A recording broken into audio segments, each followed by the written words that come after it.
Back with the BBC's News at 6. Now we can join our news teams where you are.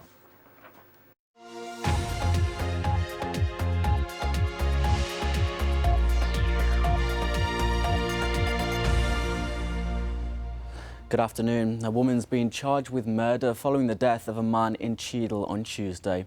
Darren Orrett, who's 32, died in hospital after being stabbed in the neck at a house on John Avenue. 41-year-old Dawn Barr was remanded in custody after appearing before magistrates in Stockport earlier.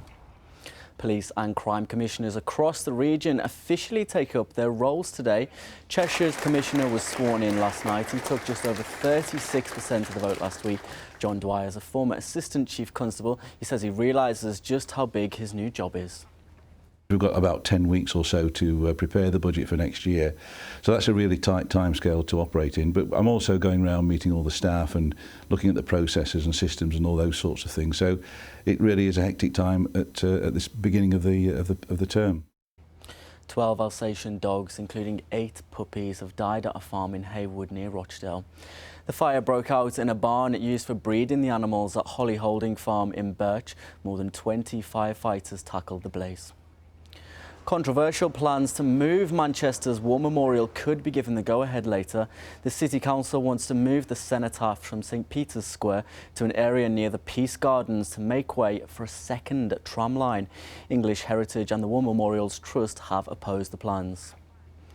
The Oliver King Foundation say they're disappointed with the government's response to their e-petition calling for every public building to have a defibrillator installed.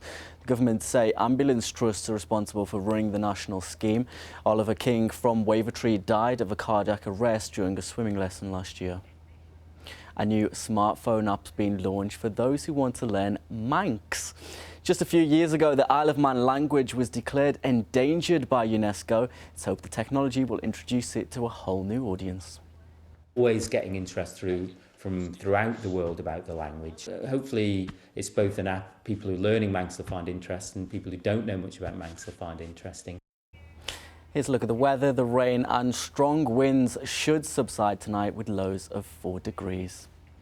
That's all from me. Have a great afternoon.